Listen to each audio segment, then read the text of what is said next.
I realize that at least 50% people do not have access to safely managed drinking water. So I guess some of these issues will be addressed by the government as part of the future-proofing strategy. But let me go to Pak Dardag, the acting governor of East Java. As a regional government, what's your strategy for future-proofing East Java? I know the organizers had mentioned specific sectors in which you will be answering your question, but you have the freedom in talking about the strategy. Either you talk about the whole of the region, whole of the government, or you can choose your sector that was mentioned to you. Sure. Thank you, Mrs. Saroji. I think it's a very intriguing topic when you actually ask about future-proofing. In the opening ceremony, we saw the video said that 60% of our population in Indonesia is living in urban areas. And when you actually say, how do we future-proof East Java, I think the topic is saying, how do you future-proof cities? And East Java comprises of 38 municipalities, 9 of which are administratively categorized as urban municipalities or cities that are being led by mayors. And the other 29 are led by what we call as regions or region mayors, because they are not cities in terms of the land use, predominantly agriculture, natural resources. Now, how do we talk about the 9 cities? And when we talk about future-proofing cities, I think your question towards Jakarta was very specific. Like, people say your future is going to depend upon whether you're going to sink or not, right? That's a very specific question. Now, are other cities facing this same challenge? I think first of all, when you talk about what happens in the future, is whether the city will cease to exist in the future. Is it because of the economic redundancy? We know some cities rely heavily on a particular anchor industry, or maybe a mining town that were up, and by the time the deposit is gone, then the city also ceases to exist because there's no economic continuity for that city to sustain itself. Now, when we talk about that, then cities have to, as you mentioned earlier, strive to remain relevant to the continuous change in the economic world. Whether they're able to shift into relying on natural resources, and they can actually rely on the human resources, the talent pool.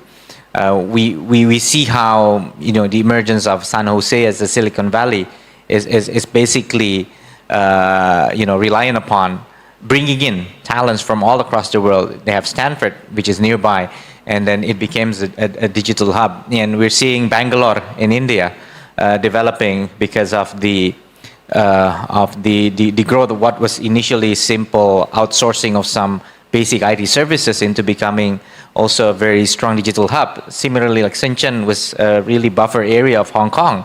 People went there to buy some very very good, similar products. I don't want to say that, the word I mean, but it's things that you thought were branded, but not, and it was sold at a cheap price with a decent quality back then. That was back in the 2007, 2008.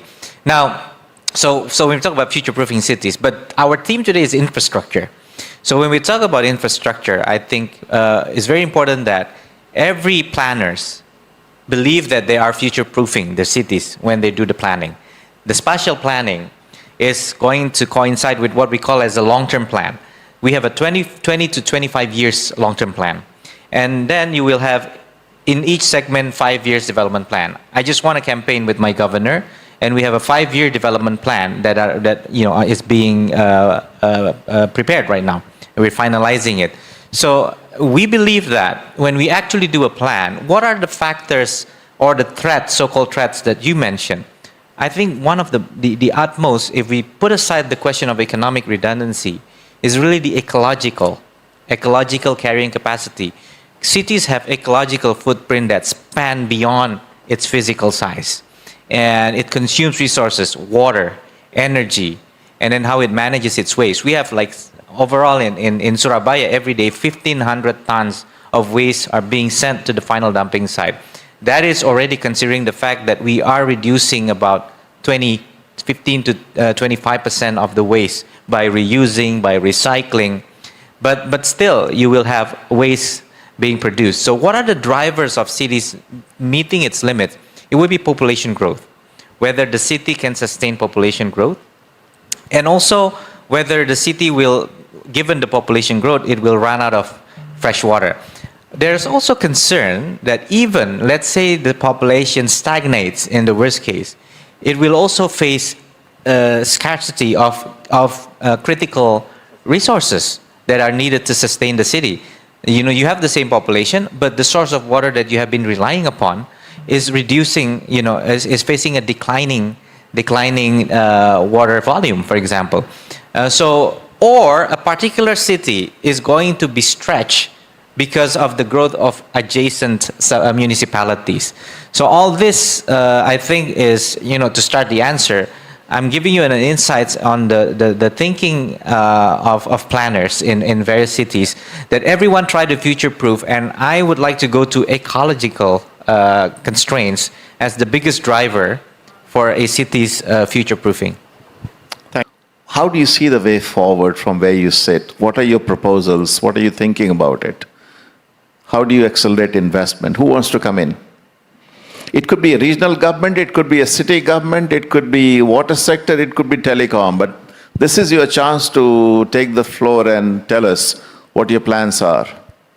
Please, yes. All right, okay. Well, you know, I think going back to the question of future-proofing and infrastructure, one way we would future-proof our cities is by building the infrastructure that expands the capacity to cater to the growing population. We build dams because we need, you know, we need more water for potable use or for irrigation to actually sustain a growing population.